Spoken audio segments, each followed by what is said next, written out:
Hello dear friends, welcome to Sharma reasoning classes. कैसे हैं आप सभी। तो आज अपनी रीजनिंग का एक कोर्स स्टार्ट करने जा रहे हैं। ठीक है, तो जैसा आपको मैंने बताया था, रीजनिंग के 3 पार्ट्स होते हैं, वर्बल, नॉन वर्बल और लॉजिकल रीजनिंग। ठीक है, वर्बल, नॉन वर्बल और लॉजिकल रीजनिंग है। तो ये आज हम स्टार्ट कर रहे हैं, वो है वर्बल रीजनिंग। पहले हम लोग वर्बल रीजनिंग को कंप्लीट करेंगे, उसके बाद हम लोग नॉन वर्बल रीजनिंग को, और उसके बाद हम लोग लॉजिकल रीजनिंग को कंप्लीट करेंगे। तो चलिए स्टार्ट करते हैं। सबसे पहला जो टॉपिक हमने आज चूज़ किया है वो है एनालॉजी। एनालॉजी का मतलब होता है सादृश्यता।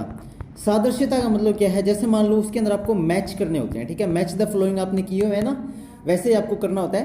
तो तर्क शक्ति, रीजनिंग को बोलते हैं तर्क शक्ति। यहाँ पे आपकी मेंटल एबिलिटी चेक की जाती है कि आप लोग जो है वो किस तरह से सोच सकते हैं किसी भी कॉन्सेप्ट को। ठीक है, तो देखिए तर्क शक्ति, सबसे पहले मैं आपको इसकी डेफिनेशन बता देता हूँ। ठीक है, ये आपकी डेफिनेशन है, ये आपको याद रखनी है। सादृश्य का अर्थ समानता होता है, यानी कि इक्वेलिटी। इसका उद्देश्य वस्तुओं के बीच समानता या उनमें अंतर्निहित आंतरिक संबंधों को समझने, विश्लेषण करने की योग्यता को परखना है। ठीक है, देखो यानी कि इसका क्या होता है, जैसे मान लो दिन का संबंध रात से है, उसी तरह से जो है चोर का संबंध पुलिस से होगा। ठीक है, तो इस तरह से जो क्वेश्चन आते हैं ना, उसे हम लोग बोलते हैं एनालॉजी। और रीजनिंग का बहुत इंटरेस्टिंग टॉपिक है एनालॉजी। अभी हम जब क्वेश्चन को करेंगे ना, तो आपको समझने में आसानी होगी। ठीक है, तो चलिए बिना टाइम वेस्ट किए हम लोग क्वेश्चन पे चलते हैं। सबसे पहले देखो, मैं क्वेश्चन वो चूज करूंगा जिसके साथ साथ आपको आंसर भी दिए हैं, ताकि आप समझ भी पाए अच्छे से। ठीक है, देखो जिस प्रकार इंतजार का संबंध उबन से है, उसी प्रकार शिक्षा का संबंध किससे है। देखो उबन का मतलब क्या होता है, उबन का मतलब होता है जैसे कि तेजी, उतावलापन। ठीक है, तो जिस तरह से इंतजार करते हैं तो हमें उबन होती है ना, इंतजार कर रहे हैं तो हम अक जाते हैं, हमें फिर वो उतावलापन होता है, जल्दी वो चीज़ मिल जाए, जल्दी वो चीज़ मिल जाए, है ना। इसी तरह से शिक्षा का संबंध किससे है, तो इंतजार का उबन। देखो इंतजार करने से हमें उबन होती है, तो शिक्षा ग्रहण करने से हमारा क्या होता है, ज्ञान बढ़ता है। तो इसका करेक्ट ऑप्शन आएगा 4, यानी कि ज्ञान वर्धन से। जी हाँ, यानी कि ज्ञान वर्धन से, नॉलेज इंक्रीजिंग। ठीक है, इस तरह के जो क्वेश्चन होते हैं ना, उसे हम लोग बोलते हैं एनालॉजी। अभी हो सकता है आपको थोड़ी सी टफ लगे, बट जब आप थोड़ी सी प्रैक्टिस करेंगे ना, तो आपको ये क्वेश्चंस आसान लगने लग जाएंगे। सेकंड क्वेश्चन देखिए, ये क्वेश्चन वही बच्चे कर सकते हैं जिन्हें जो है स्पोर्ट्स एंड ट्रॉफीज याद हों। जैसे कि इसमें कहा है कि विंबलडन। ठीक है, विंबलडन ट्रॉफी जो है वो टेनिस से है, तो वाकर कप ट्रॉफी किससे है, तो वाकर कप जो ट्रॉफी है वो गोल्फ में दी जाती है। ठीक है, गोल्फ से रिलेटेड है वाकर कप ट्रॉफी। ठीक है, वाकर कप ट्रॉफी जो है वो गोल्फ से रिलेटेड है, तो इसमें तो कोई ज़्यादा सोचने वाली बात है नहीं, इसमें से ओनली जिसको याद है वो लगा देगा। हाँ, ये काफ़ी इंटरेस्टिंग क्वेश्चन। देखिए ये कहता है दिए गए विकल्पों में से कौन प्रश्नवाचक स्थान पर आएगा।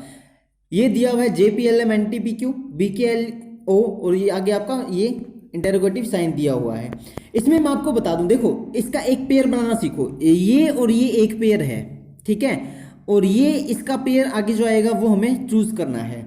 हमें कैसे पता लगा पेयर है, देखो यहाँ पे ओनली सिंगल टिक्स हैं, ये वाले जो आप देख रहे हो ओनली ऐसे हैं। ठीक है, और यहाँ पे ऐसे डबल हैं, तो जहाँ पे ये डबल वाले हो वहाँ पे आप समझ लो कि पेयर जो है वो खत्म हो चुका है क्वेश्चन का। तो इसका मतलब क्या हुआ कि एक पेयर यहाँ तक ही है, सेकंड पेयर यहाँ से स्टार्ट होगा। तो आप एक बात देखो, यहाँ पे छोटी सी आपको टेक्निक याद रखनी है। क्या, जैसे कि J के अंदर हम +4 करें तो N आता है ना, जैसे कि JKLMN, तो J में आप +4 करोगे तो 1 2 3 4, है ना। P में आप +4 करोगे तो T आता है, जैसे PQRST। P में आपने 4 ऐड किए, 1 2 3 4, तो T आया, है ना। तो इसी तरह से आपको बस इसमें बनाना है, जब आप B के अंदर 4 ऐड करोगे तो क्या आएगा, F आएगा। K के अंदर जब आप 4 ऐड करोगे, K के अंदर देखो यहाँ पे देखो मैंने दिखा भी रखा है, J के अंदर 4 ऐड किया तो N आया, P के अंदर 4 ऐड किए तो T आया, L के अंदर 4 ऐड किए तो P आया, और M के अंदर 4 ऐड किए तो Q आया। इसी तरह से आपको क्या करना है, इसका पेयर बनाना है। तो B के अंदर 4 ऐड करोगे, B के अंदर जब आपने 4 ऐड किए तो F आया, K के अंदर आपने जब 4 ऐड किए तो आपका O आया, L के अंदर आपने जब 4 ऐड किए तो आपका P आया, O के अंदर जब आपने 4 ऐड किए तो आपका S आया। तो करेक्ट ऑप्शन क्या बनेगा, FOPS, यानी कि ये वाला B इसका क्या है, करेक्ट ऑप्शन बनेगा आपका FOPS। इस तरह से आपको क्वेश्चन सोल्व करना है। इसमें बस आपको ये टेक्निक देखनी थी कि कितने ऐड करें तो क्या आए। ठीक है, सिंपल सा क्वेश्चन था, ये आप एक बार प्रैक्टिस करोगे तो अच्छी तरह से हो जाएगा। अगला देखिए, समानता ही तो है, इसे तो बोलते हैं एनालॉजी। ठीक है, एनालॉजी इसी तो बोलते हैं। देखो समानता है, ये देखो 25:630। ठीक है, और आगे डबल रेशियो है। डबल रेशियो का मतलब क्या है कि एक पेयर यहाँ तक ही बन रहा है, अब सेकंड पेयर यहाँ से स्टार्ट होगा।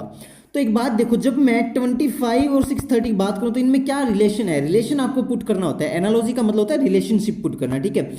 आप जब 25 का स्क्वायर करो और उसमें जब आप 5 ऐड करते हो तो ये हो जाएगा 625 प्लस का 5 यानी कि 630, ये रिलेशन हो गया ना। इसी तरह से आप इसका रिलेशन पुट कर दो, 10 का आप स्क्वायर कर दो और प्लस का 5 कर दो, तो 10 का स्क्वायर हो गया 100 प्लस का 5 क्या हो गया 105, ठीक है। तो इसका करेक्ट ऑप्शन क्या आएगा, फर्स्ट इसका करेक्ट ऑप्शन यानी कि 105 इसका ए इसका करेक्ट ऑप्शन आ जाएगा। जैसा आप देख सकते हैं ये रहा, आपको देखना था कि पेयर कैसे बन रहे हैं, ठीक है। इसी तरह से नेक्स्ट क्वेश्चन देखते हैं कि 8 का 16 पी से और 6 का 12 एल से जो संबंध है वही 11 का ब्लैंक से है। आपको ऑप्शन दिया, देखो 8 का 16 पी से, 8 का 16 पी का मतलब क्या है, पी का रैंक जो है वो 16वां होता है ना, आपने देखा होगा। एल का रैंक जो है वो 12वां होता है।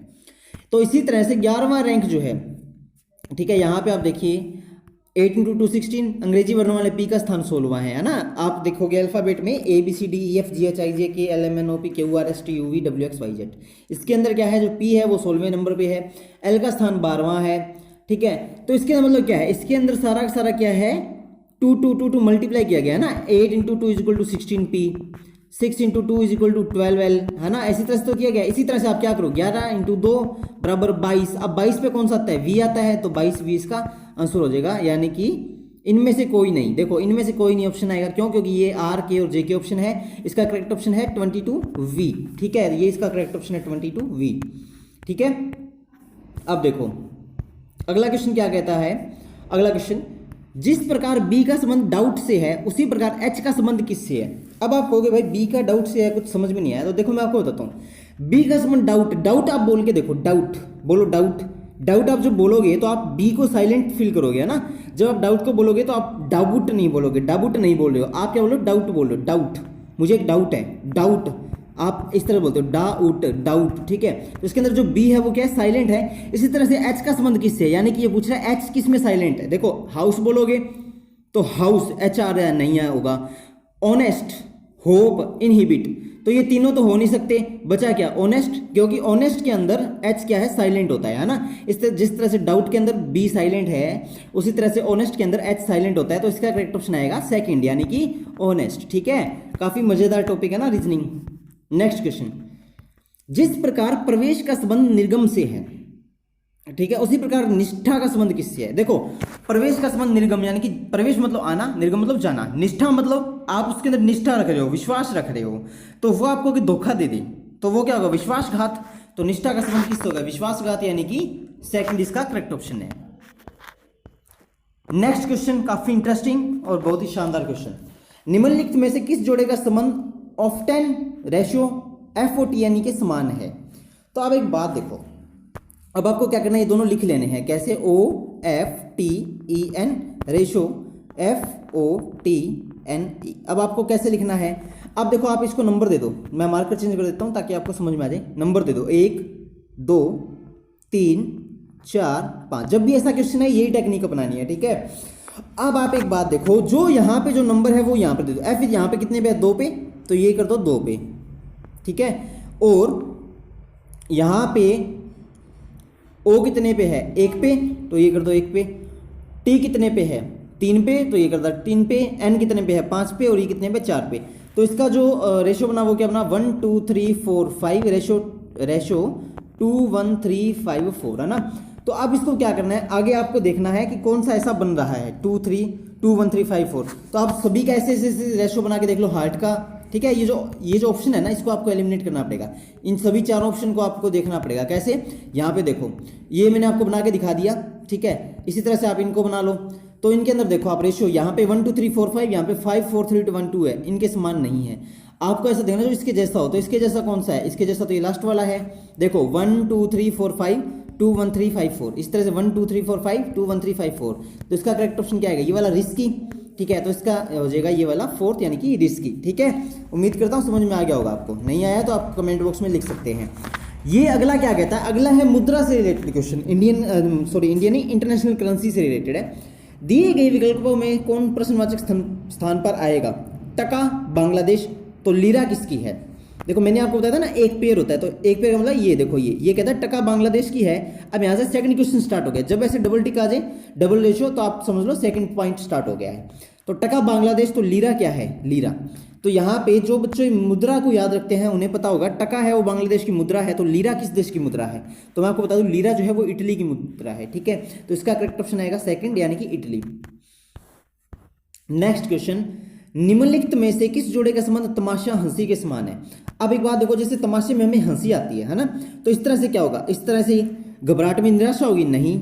प्रकार में भेद होगा, नहीं। व्यंग्य में क्रोध आएगा, नहीं। तो बच्चा क्या, डर में बेचैनी होगी। देखो जिस तरह तमाशा में हंसी आती है उस तरह जब हमें डर लगता है तो हमें बेचैनी होती है। तो इसका करेक्ट ऑप्शन आ जाएगा 4, यानी कि डर में बेचैनी, ठीक है। आज अपने सिर्फ 10 क्वेश्चन करेंगे, नेक्स्ट वीडियो में भी मैं 10 क्वेश्चन 10 क्वेश्चन के पेयर में आपको बना के देता रहूंगा, और कोई भी डाउट आए वो आप हमें कमेंट बॉक्स में लिख के भेज सकते हैं, ठीक है। तो एनालॉजी आज हमने स्टार्ट किया है, कैसा लगा आपको कमेंट में लिख के बताना कि कैसी लगी आपको ये वीडियो और कैसे लगी आपको रीजनिंग, ठीक है। बिल्कुल इजी है, जब आप थोड़ी बहुत प्रैक्टिस करोगे ना तो आपको अच्छे से समझ में आ जाएगी। और रीजनिंग आज के टाइम में मोस्ट इंपॉर्टेंट पार्ट है, चाहे आप गवर्नमेंट सेक्टर का एग्जाम दे लो चाहे आप प्राइवेट सेक्टर का दे लो, आपको रीजनिंग आनी ही आनी चाहिए, ठीक है। आप यूँ कह सकते हो कि रीजनिंग एक जीवन का एक अभिन्न हिस्सा बन के रह गया है, ठीक है। तो मिलते हैं नेक्स्ट वीडियो में, तब तक के लिए जय हिंद जय भारत। और ये वीडियो को ज़्यादा से ज़्यादा लोगों तक शेयर कर दें ताकि वो लोग रीजनिंग का पूरा फ़ायदा उठा पाएँ घर बैठे बिल्कुल मुफ्त, ठीक है। तो जय हिंद जय भारत, मिलते हैं नेक्स्ट वीडियो में, तब तक के लिए बाय बाय, टेक केयर।